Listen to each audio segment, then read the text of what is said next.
One thing I wanted to touch on is us as investors, us as parents, grandparents, we have an opportunity to really leave a legacy for our children, for our grandchildren, not necessarily in terms of like an inheritance, but more of an inheritance of knowledge and understanding of what real estate can actually do for you, or for our kids.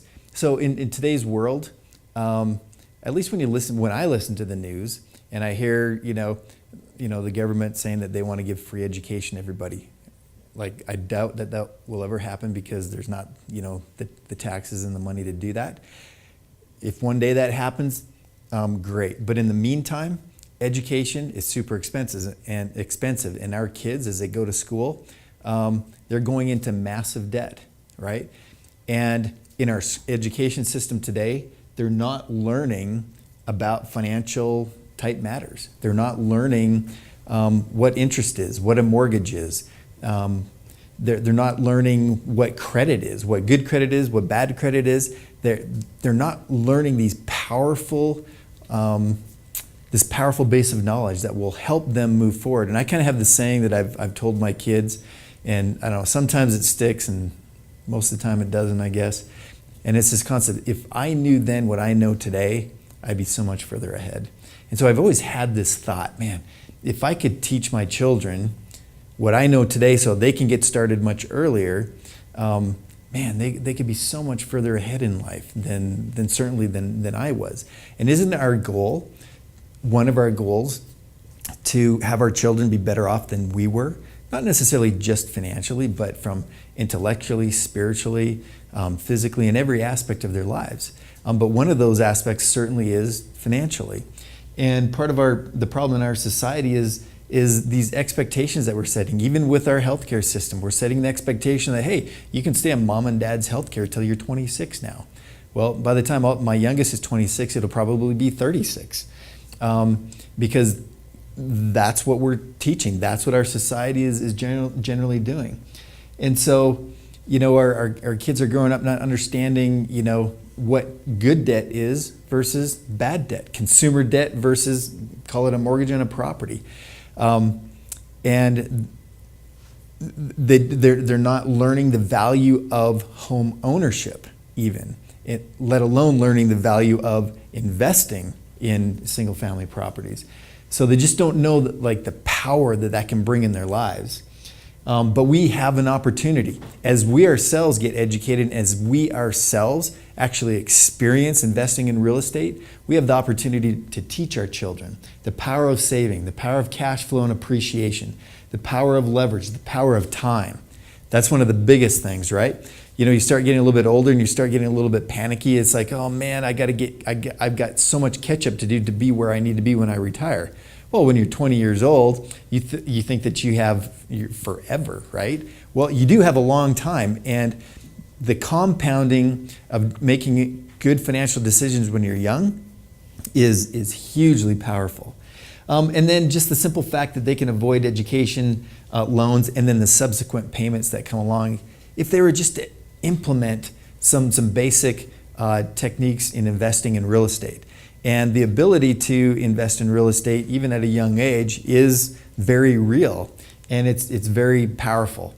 And so I wanted to share a personal experience, because I've tried to do this with my own children, and I'll be honest, not all of them have taken me up on what I've wanted to teach them. But my oldest son, he did choose to take some of what I was able to teach him and implement what I've been doing myself and here in this company.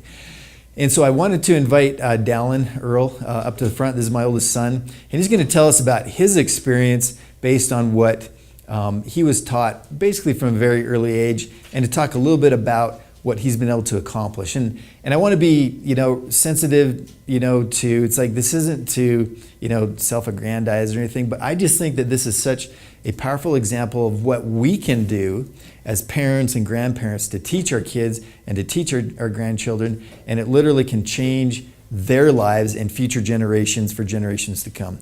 And so I won't do too much of an introduction for Dallin, because I'll just kind of, gloat. I'm a proud dad, that kind of a thing. But He's a pretty good kid, pretty smart. I've had the opportunity to not only be his father, but he's worked here at Done For You Real Estate since he was about 16. And so he's really learned the ins and outs of real estate, and has become a very knowledgeable and contributing staff member here. And so he's going to just share his experience a little bit. So if you can just welcome Dallin. Thank you, appreciate it. So yeah, many of you know me, some of you don't. I've had a chance to work with a lot of clients here at Done For You Real Estate, doing a lot of different things. 'Cause like my dad was saying, I've been here since I was 16, working in the basement of the previous building as the kid on the computer in the afternoons, looking for the good deals here in Utah. Back when that's what we were doing. But just want to kind of share the experience in real estate that I've had, some of the lessons that I have learned. So like you were saying, my plan started out, it's our plan. It was really it's my dad's plan that we came up with when I was 16, to buy a house and then use that house to pay for a mission with the LDS Church. And so from that time, I started working and started saving up my money, so that I could get and save up enough money for a down payment. And then as soon as I turned 18, I put myself on all my dad's credit cards. Because back then, if you just stuck yourself on someone's credit card, you immediately inherited their credit score. So that was really cool too. So I went and I got their credit score. I was working, so I had job history, so that I could qualify for a loan. This was a long time process. And then when I was 19, I purchased my first investment property down in Surprise, Arizona. Bought that home about a month before I headed off to serve an LDS mission down to El Salvador. So I was down there for 2 years, and while I was there, if you're not familiar with LDS missions, they cost money. We pay to be there. And so the cash flow from that house paid for the monthly expenses that I had while I was out serving the mission, and so that was really cool. Whereas all of the other missionaries had saved up their money and then paid it for their mission, I had this house that I had put my money into that was paying for my mission, and then I came home and I still had that chunk of money, that down payment that was in the house. And over those 2 years, the home had grown in value. So not only did I still have the money I had saved up, but that money had grown over those 2 years.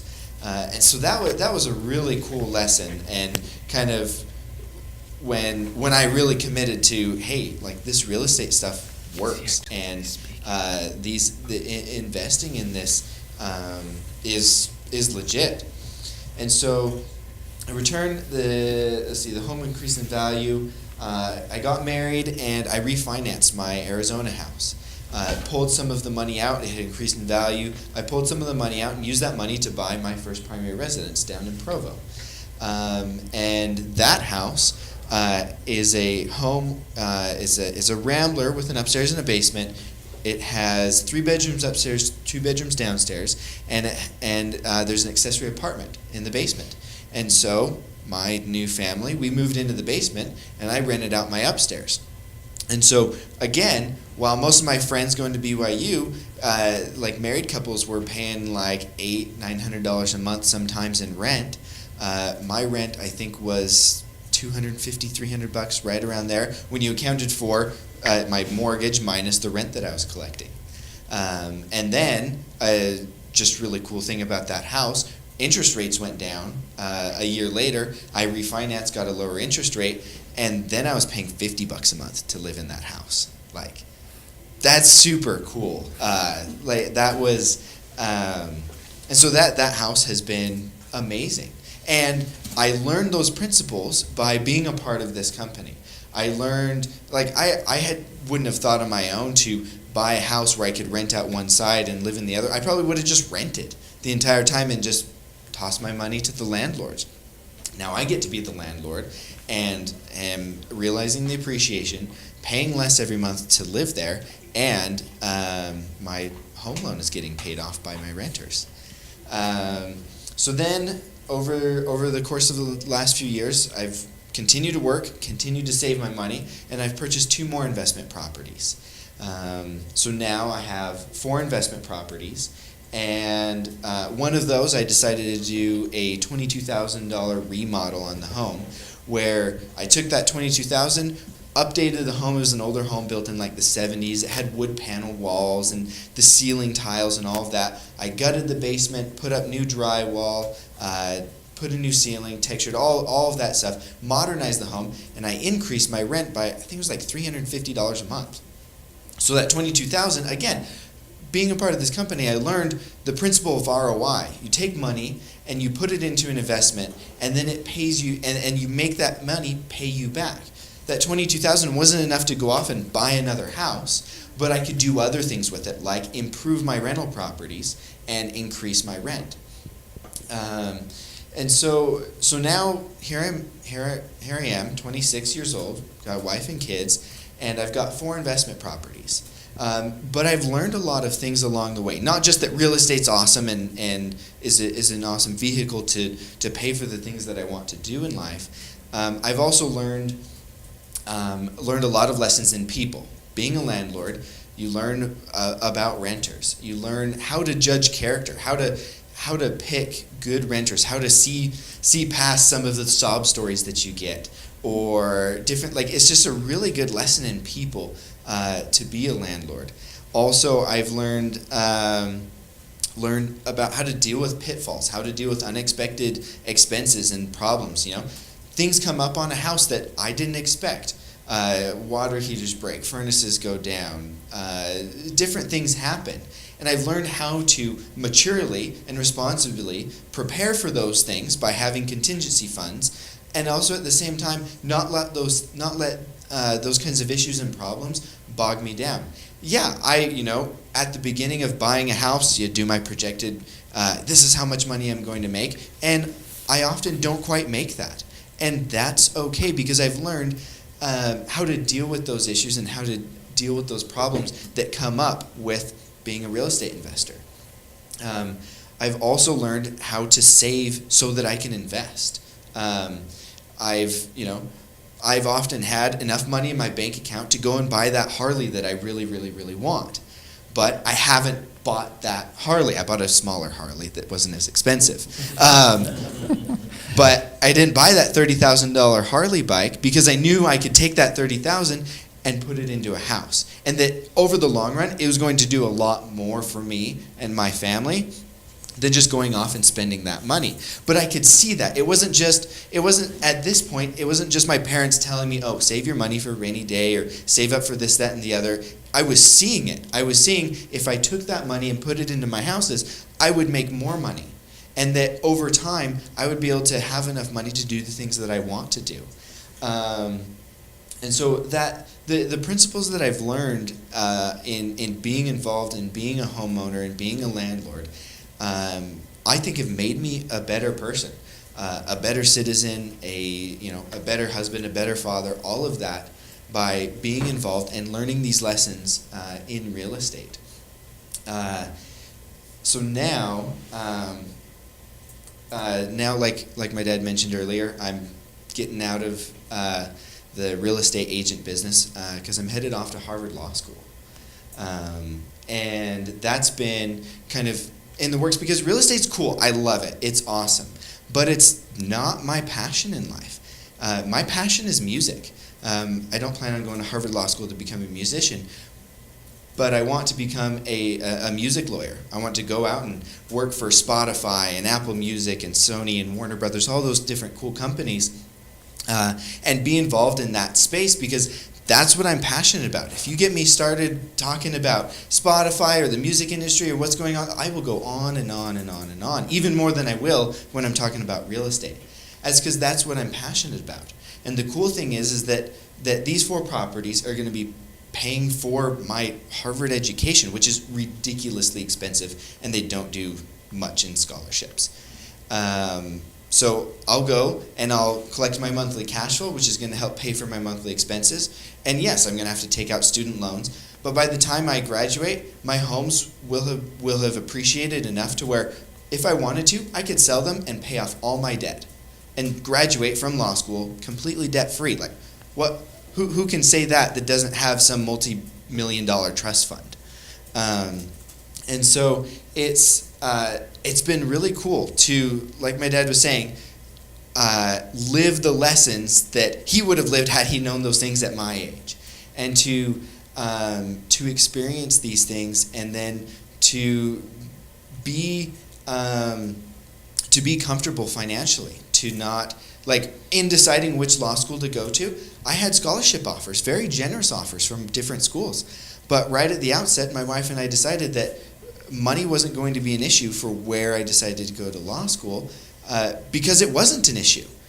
Because we had these homes backing us up and making it possible for us to simply pick the best place to go without money being a factor. And that's what I plan on doing for the rest of my life. I'm going to let real estate pay for the things that I really want to do in life. And so, yeah, it's just this company in many ways, I feel like it's just been built so that I can learn these lessons and do these things. And it's been really cool to facilitate all the lessons I've learned, and then being able to become financially secure and stable and on the right track. So, yeah. Awesome. Thanks, Alan.